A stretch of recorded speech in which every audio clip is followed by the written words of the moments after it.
परमात्मा से जुड़ा रहे तो समझो कि वो योगी है। और परमात्मा से जुड़ता वही है जो उस परमात्मा से अपना संबंध जोड़ लेता है। गोपियों ने भगवान को अपना पति माना, पति का संबंध मान लिया, कंत का संबंध मान लिया। माता यशोदा ने भगवान को अपना पुत्र माना, कौशल्या ने अपना पुत्र माना, माताओं ने, वो भी भगवान से संबंध। राजा दशरथ, नंद बाबा भगवान को अपना पुत्र मानते थे, संतान मानते थे, वो भी उसका संबंध है। जो ग्वाल बाल थे, सखा थे, वो भगवान को अपना मित्र मानते थे। भगवान के साथ गुल्ली डंडा खेलना, गायें चराना, सब क्रीड़ा करना, भगवान के साथ उनको अपना मित्र मानते थे। तो इसी प्रकार रावण और कंस भगवान को अपना शत्रु मानते थे, फिर भी उनका भी शत्रु भाव से भी परमात्मा का संबंध था।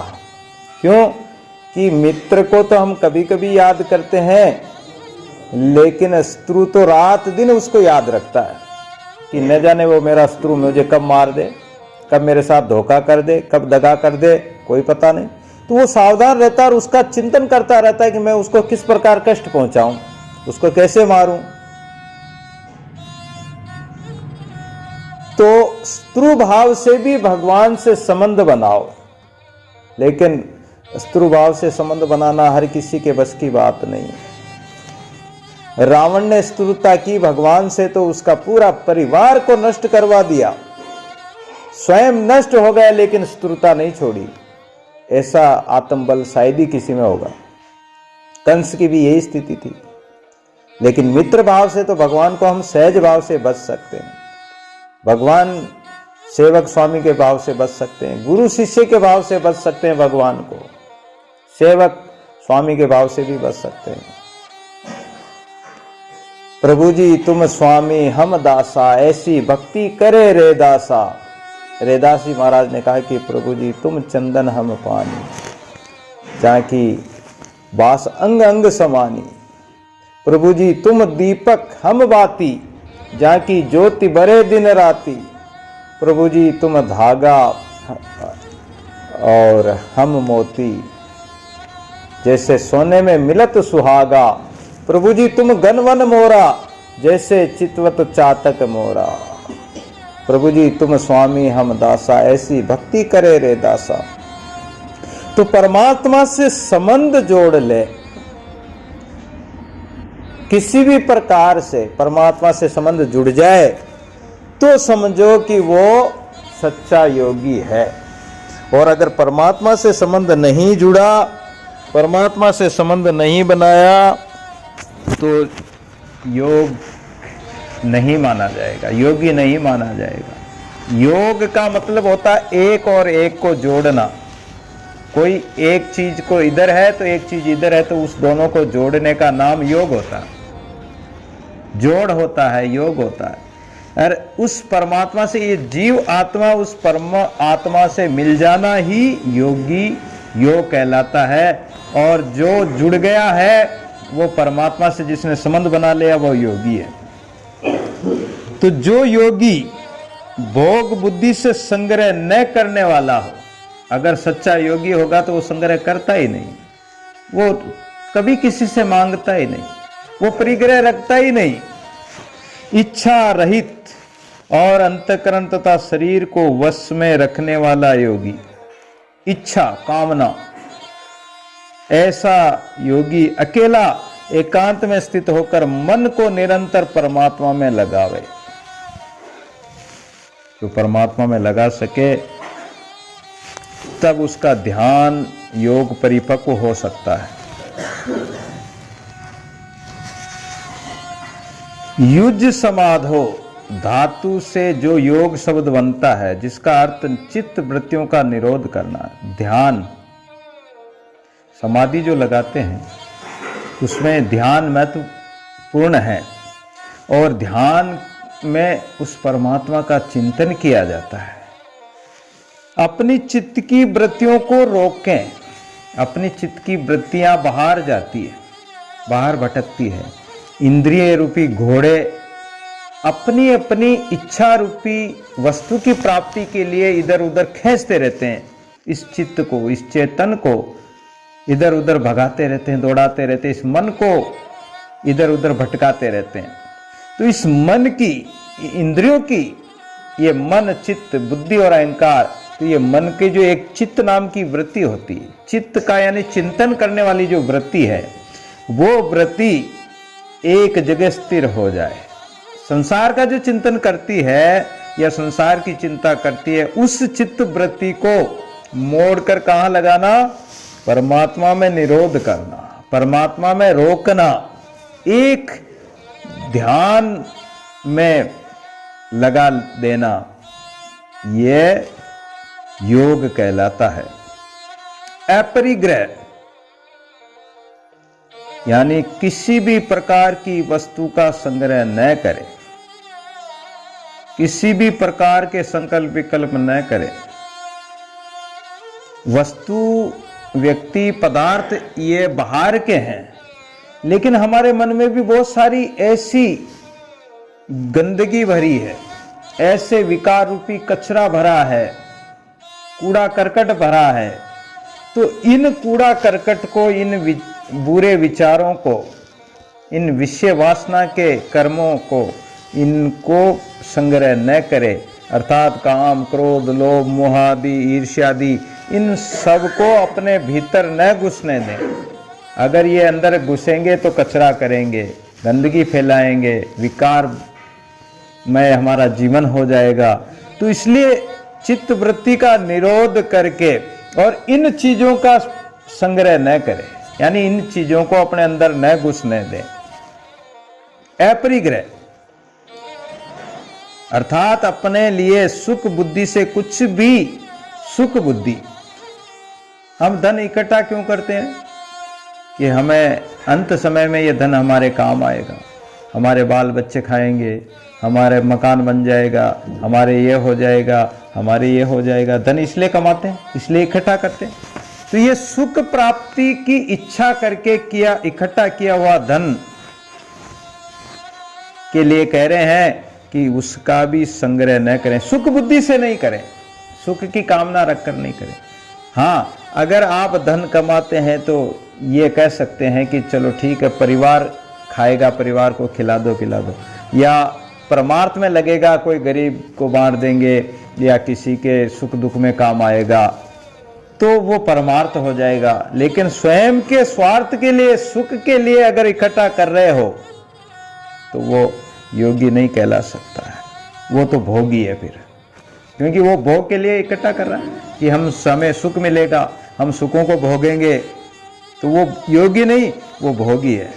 तो संग्रह करने से उसमें मन का खिंचाव रहेगा, और धन इकट्ठा कर भी लिया, पसारा कर भी लिया, तो उसमें खिंचाव तो रहेगा ही, उसमें आसक्ति तो बढ़ेगी। और वो ध्यान योग के लिए, साधक के लिए वो धन, वो ऐश्वर्य आदि, वो संग्रह की हुई माया उसके लिए अपेक्षित नहीं है, उसके लिए अच्छी नहीं है, क्योंकि उसका ध्यान तो माया में रहेगा, तो वो भगवान का ध्यान चिंतन कैसे करेगा? इसलिए अपरिग्रह रहें, यानी कोई भी किसी प्रकार का संसारिक कचरा इकट्ठा न करें अपनी बुद्धि में, अपने मन में। कई लोग ऐसे होते हैं, अरे मेरा बेटा ऐसा निकल गया, मेरा परिवार ऐसा हो गया, मेरे संबंधी ऐसे हैं, मेरे समाज ऐसा है, मेरे गांव के ऐसे हैं, या वो ऐसा वो ऐसा। अब ये फालतू का कचरा, दूसरों का कचरा, दूसरों की गंदगी हमारे अंदर क्यों घुसा रहे हो? उससे अलग रहो। हर जो अलग रहता है वो अपरिग्रही योगी कहलाता है। निराशी यानी पदार्थों से, भोग पदार्थों की इच्छा का त्याग करे। निराशी, कल उदासीन बताया था। उदासीन का अर्थ है कि सबसे उदास होकर रहे, किसी की कामना न करे। और यहां भी यही बता रहे हैं कि संग्रह पद पदार्थों का, वस्तु व्यक्ति का, विचारों का, जो गंदे विचार, बुरे विचार, उनका संग्रह कभी न करें, उनका त्याग करें। भीतर में किसी भी भोग की कामना न रखे, क्योंकि ये संसार के पदार्थ तो वस्तु और पदार्थ तो उत्पत्ति और विनाश वाले हैं, अगर पैदा भी होते हैं तो वो नष्ट भी हो जाते हैं। आपके पास इकट्ठे हो गए तो एक दिन वो बिछुड़ भी जाते हैं, नष्ट भी हो जाते हैं। इसलिए कामना अगर करोगे, कामना पूर्ति नहीं हुई तो कामना नासात क्रोधात भवति, क्रोध उत्पन्न हो जाएगा। इसलिए सावधान रहो। योगी वही है कि जो सावधान रहे। कुछ चेतरे कई क्या आया। अब ये बात कितनी मार्मिक है कि चेत कर, यानी सावधान रहो। चेत, अपना जो चित्त है उसको सदैव चेतन रखो। अगर अवचेतन हो गया, सावधान हो गए तो ये काम क्रोधादि शत्रु हमारे इस काया नगरी पर धावा बोल देंगे। यत चितात्मा, बाहर से अपने सुख के लिए पदार्थ और संग्रह का त्याग तथा भीतर से उनकी कामना, इच्छाओं का, आशाओं का त्याग होने पर ही हमारा अंतःकरण आसक्ति से रहित हो सकता है। और अगर कोई वासना रह गई, कोई राग रह गया, तो राग के कारण उसमें आसक्ति होगी, आसक्ति के कारण उसका बंधन होगा और ये कर्म बंधन हो जाएगा।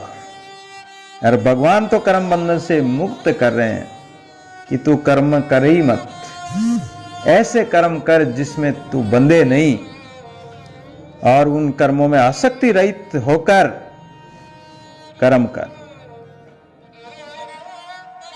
और अगर आप आराम चाहते हैं, आराम करोगे तो आलस्य आएगा, इंद्रियों की भोगों में और मन की भोगों के अथवा व्यर्थ के चिंतन में इच्छा बढ़ेगी और तुम्हारा अंतःकरण गंदा हो जाएगा।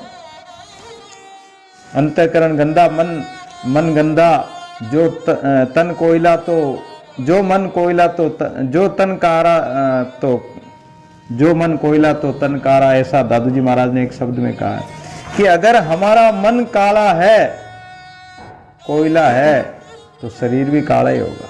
और अगर मन चंगा है तो कठौती में गंगा प्रकट हो जाती है, रैदास जी के लिए जैसे गंगा प्रकट हुई थी। तो इसलिए योगी कौन है कि जिसका ध्येय, जिसका लक्ष्य केवल परमात्मा में लगने का ही होता है, केवल परमात्मा की प्राप्ति का ही लक्ष्य होता है और उसी के लिए वो ध्यान करता है। रिद्धि सिद्धि भोग पदार्थ उन सब का परित्याग कर देता है, एकाकी। अच्छा, ये सब साधन करते हुए भी वो एकाकी रहता है, यानी एक परमात्मा के ध्यान के अलावा और किसी को भी चित्त में नहीं आने देगा। एक परमात्मा का ध्यान ही करेगा, एक का ही चिंतन करेगा, एक का ही उसका लक्ष्य होता है। रहस्य स्थित है। और वो साधक को कहाँ स्थित होना चाहिए? ऐसे साधक को इसके लिए बताते हैं कि वह एकांत में, एकाकी, एकांत में रहे। एकांत क्या है? दादू जी महाराज जब आमेर में विराजमान थे उस समय जगजीवन जी महाराज जो काशी से शास्त्र पढ़कर आए और लोगों को शास्त्रार्थ में हरा कर जीत पत्र लिखाते हुए आमेर में आ गए।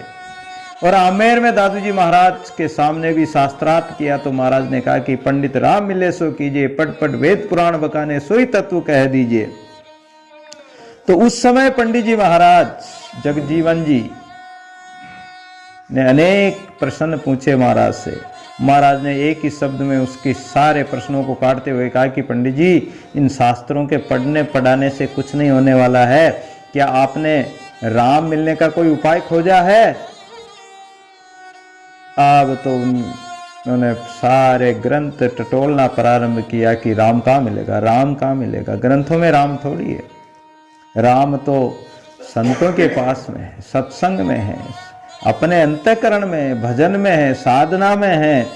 अरे साधना ही नहीं की, अपने तन मन को विकारों से रोका ही नहीं, इंद्रियों का दमन नहीं किया, चित्त की वृत्तियां शांत नहीं हुई, परमात्मा का ध्यान चिंतन ही नहीं किया, तो परमात्मा हमारे चिंतन में आएगा कैसे? इसलिए साधक को क्या करना चाहिए कि वो एकांत में रहना चाहिए। अब वो जगजीवन जी महाराज आमेर में एक भंवर कुआं था परियों के बाग में, जहां एक माता जी का मंदिर भी है। उस जगह एक कुआं था, उस कुएं के चारों तरफ में सीढ़ियां, नीचे उतरती है, बीच बीच में झरोके बने हुए हैं, तो वो भंवर कुआं, यानी उसमें घूमकर ठेठ नीचे तक जाया जा सकता उन सीढ़ियों के माध्यम से। अंदर में, अंदर ही अंदर कुआं का जो एक घेरा है वो अंदर का है, एक घेरा फिर बाहर लगा रखा है, बीच में सीढ़ियां और बीच बीच में झरोके बना रखे हैं, तो उसको भंवर कुआं बोलते हैं, भंवर कूप बोलते हैं। और उसमें जाकर जब दिन में माली लोग कुएं का पानी बाघ को पिलाने में खर्च कर देते, सारा पानी टूट जाता, उस समय एक नीचे एक शिला निकल आती थी कुएं के अंदर, और जगजीवन जी रात्रि में जाते और उस शिला पर बैठकर भजन करते। वहां भजन करते हुए बहुत समय हो गया उनको। अब रात्रि में भजन करे तो वो पानी ऊपर नहीं उठता है, क्योंकि संत भजन कर रहे थे, उनके भजन का ऐसा प्रभाव हुआ कि वो पानी भी उसकी आज्ञा मानने लगा। संतों का जो राम नाम में लग जाता है, चंद सूर्य सिजदा करे नाम अल्लाह का ले, दादू जमी आसमान सब उन पांवों से दे, चंद्रमा सूर्य जल वायु आकाश पृथ्वी ये सब उनकी आज्ञा में चलते हैं, अग्नि भी उनकी आज्ञा में चलती है, हवा भी उनकी आज्ञा मानती है, तो वो जल ऊपर नहीं बढ़ने लगा। अब रात भर भजन करते, जल चढ़ता नहीं, प्रातःकाल बाघ जो माली बाघ को पिलाने वाले माली लोग आते और देखते तो कुएं में पानी नहीं चढ़ा। जब पानी नहीं चढ़ता तो वो विचार करते कि पानी क्यों नहीं चढ़ा। अब पानी नहीं चढ़ा तो और बाघ अगर सूखेगा तो राजा हमें दंड देगा। कई दिनों तक ऐसा होता रहा। महाराज जिस दिन भजन करे उस दिन पानी चढ़े ही नहीं ऊपर। अरे बोले चक्कर क्या है, किसी दिन तो पानी चढ़ जाता है, किसी दिन पानी नहीं चढ़ता है। उन्होंने रात्रि में पहरा लगाया। तो जगजीवन जी महाराज जहाँ भजन करते थे, रात्रि में जाते थे, प्रातःकाल जल्दी उठकर आ जाते थे, दिन रात भर भजन करते। तो उन्होंने देखा कि एक महात्मा जो अभी नए नए बने हैं, पंडित जी दादू जी महाराज के शिष्य, वो आकर यहाँ भजन करते हैं और उस भजन के प्रताप से पानी ऊपर नहीं चढ़ता है। अब उस महात्मा के सामने तो उनको कहने की हिम्मत नहीं थी और वो दादू जी महाराज के पास गए। बोले महाराज हम तो बड़े दुखी है। महाराज ने कहा कि किस कारण से दुखी हो। बोले महाराज हमारे जो कुआं है उस भंवर कुएं में अंदर में जाकर हम तो दिन में पानी तोड़कर आ जाते हैं, और आपके एक नए शिष्य जो पंडित जी बने हैं जगजीवन जी, वो वहां कुएं के अंदर जाकर भजन करते तो पानी ऊपर नहीं चढ़ता। और महाराज बाघ सूख जाएगा तो राजा हमें दंड देगा, इस बात का हमें बड़ा दुख है।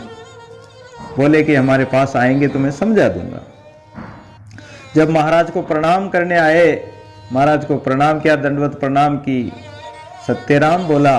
दादू जी महाराज ने कहा कि संतों आप भजन कहाँ करते हो। बोले महाराज मैं तो एकांत में जाकर वहां कुएं के अंदर भजन करता हूं। अरे बोले कि एकांत तो अपना मन होता है, अपना अंतःकरण होता है, बाहर एकांत कहाँ खोजोगे। बाहर अगर एकांत खोजने जाओगे तो जंगल में जाओगे तो पशु पक्षी मिल जाएंगे, जानवर मिल जाएंगे, पेड़ पौधे मिल जाएंगे। और जंगल में जाओगे, गुफा में भी जाओगे तो आप तो वहां स्वयं मौजूद हो, एकांत कहाँ मिलेगा। एकांत तो वो कहलाता है कि जहां अपना अपने अंतःकरण में, अपने मन में कोई संकल्प विकल्प नहीं उठे, विषय वासना की लहरें नहीं उठे, ये बाह्य हवा नहीं चले, तो जैसे जल स्थिर हो जाता है और एकदम एकांत अपना मन होता है। दत्तात्रेय ने 24 गुरु बनाए थे, उनमें एक बाण बनाने वाला एक लुहार था। तो वो लुहार बाण बना रहा था, जो तीर बाण होते हैं वो ऐसे उस पर घिस रहा था और बना रहा था, उसमें लीन था।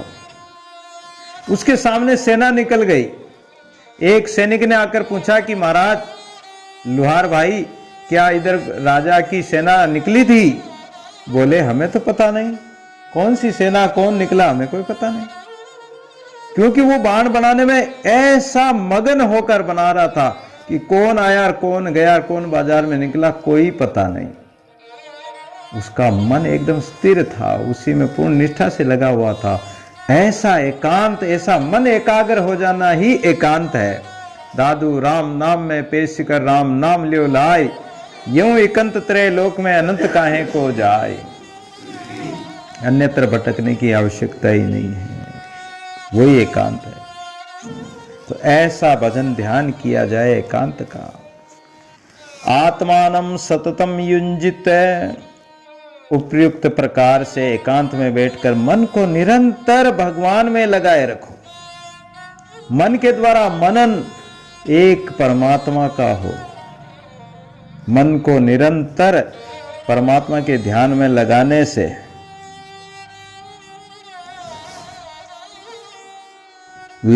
से हमारा जो चित्त है ये शांत हो जाता है और शांत होकर दूसरी वस्तु का, भगवान के सिवाय अन्य किसी का ये चिंतन करेगा ही नहीं।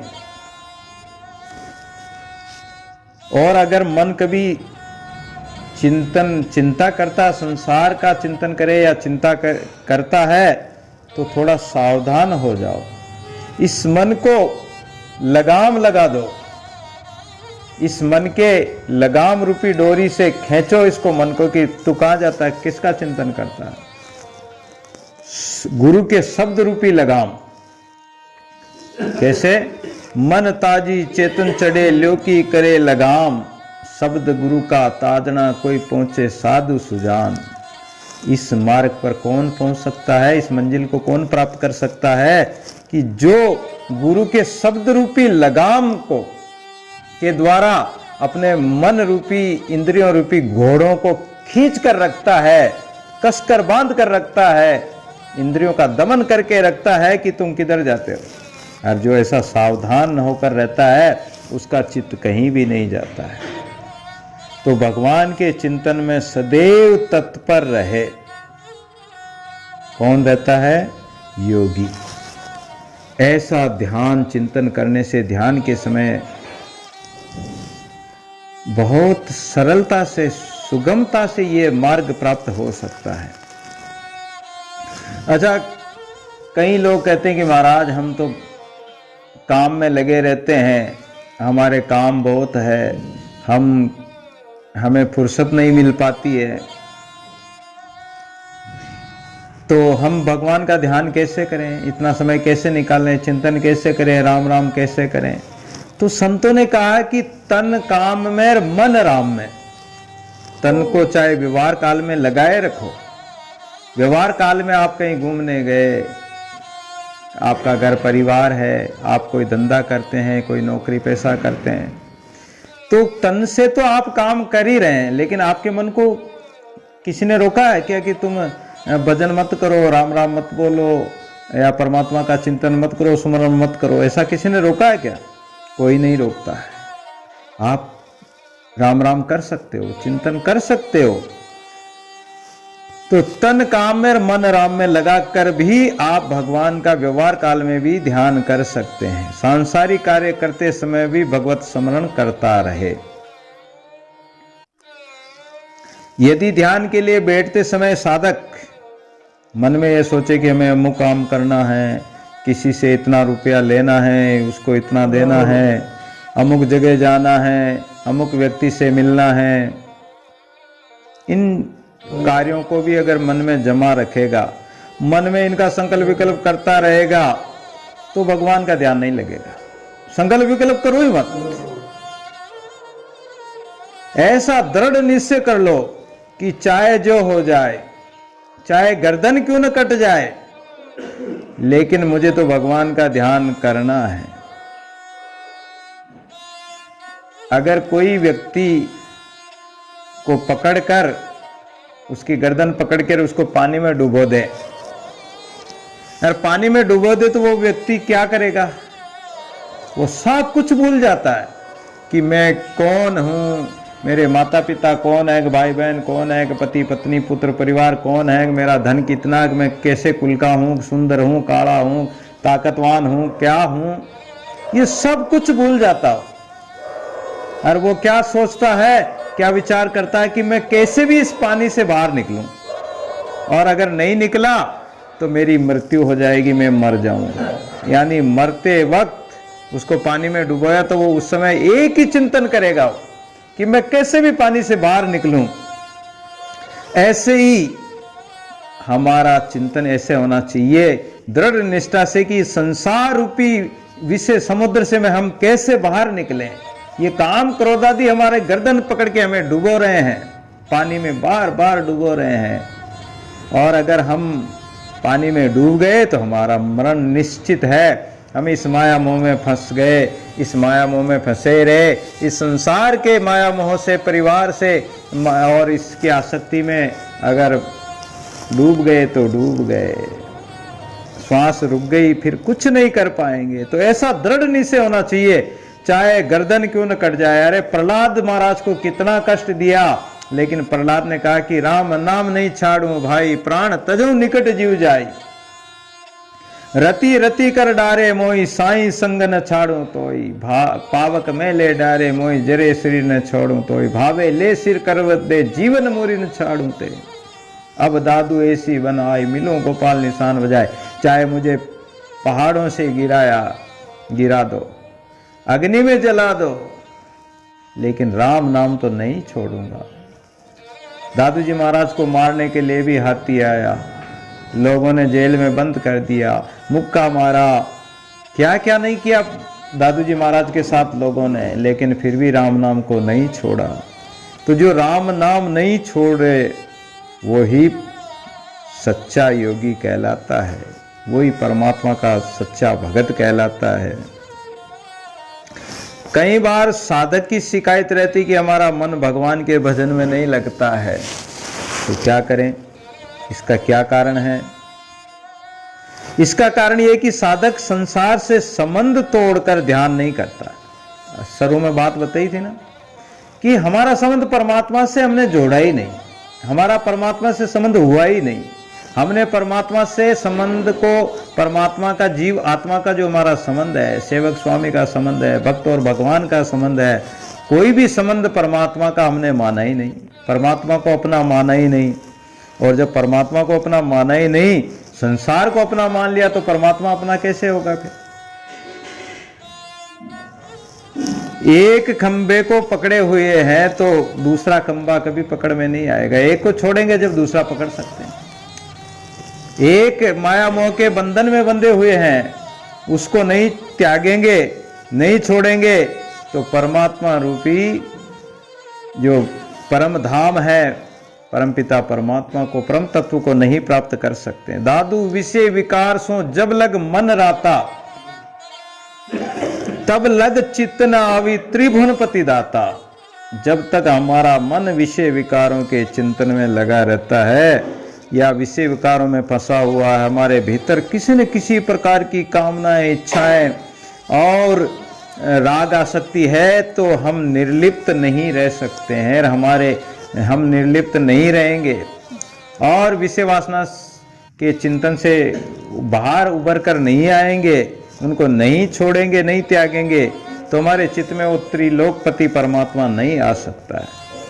इसलिए सबसे बड़ी बात है कि अर्जुन पहले भी युद्ध के लिए तैयार थे और अंत में भी उन्होंने युद्ध किया।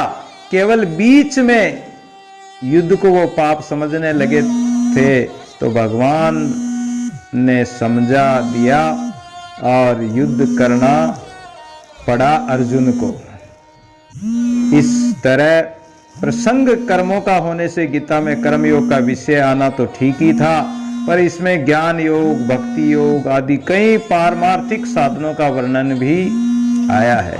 क्यों कि ध्यान योग केवल एकांत में बैठकर ध्यान लगाना है, और भी यहाँ प्रसंग अनेक आए हैं।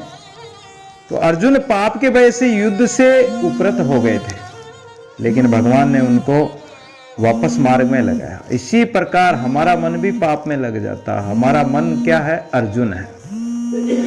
मन को अर्जुन बना लो। तो हमारा जो मन है ये क्या करता है कि कोई ऐसा प्रसंग आ जाए तो पाप के कारण उस पाप में प्रवृत्त हो जाता है। तो जो भगवान है, हमारा अंतःकरण है, वो परमात्मा रूपी जो है बुद्धि, उसको सही मार्ग बताती है कि तू ऐसा कर, ऐसे ध्यान लगा और मेरा चिंतन कर, परमात्मा का चिंतन कर, चिंता को छोड़कर। और ना तेरा कुछ है, ना तेरा था, ना तेरे पास कुछ रहेगा। ना तू कुछ लेकर आया है, ना तू कुछ साथ लेकर जाएगा। फिर तू किसका चिंतन करता है, किसकी चिंता करता है? और भगवान ने ऐसा अद्भुत उपदेश, गीतोक्त उपदेश दिया कि अर्जुन को ऐसा ज्ञान हो गया कि जब मेरा कोई है ही नहीं, ना मामा, ना साला, ना ताऊ, चाचा, भाई, भतीजा, पुत्र, परिवार, कोई कुछ किसी का, कोई किसी का नहीं है, तो वो युद्ध करने लग गया और युद्ध में सबको मार दिया। ऐसे ही हमारे मन में भी, हमारे चित्त में भी अगर ऐसी भावना आ जाए, ऐसा विचार बन जाए और ऐसा विचार करने लग जाए, ऐसी साधना करे, तप करे, भजन करे, वेदाध्ययन, प्राणायाम, ध्यान, योग, हठ योग, लय योग, सब के सब साधनों के द्वारा परमात्मा को पाया जा सकता है। ये इसलिए भगवान ने गीता में ये कल्याणकारक साधन बताए हैं साधकों के लिए।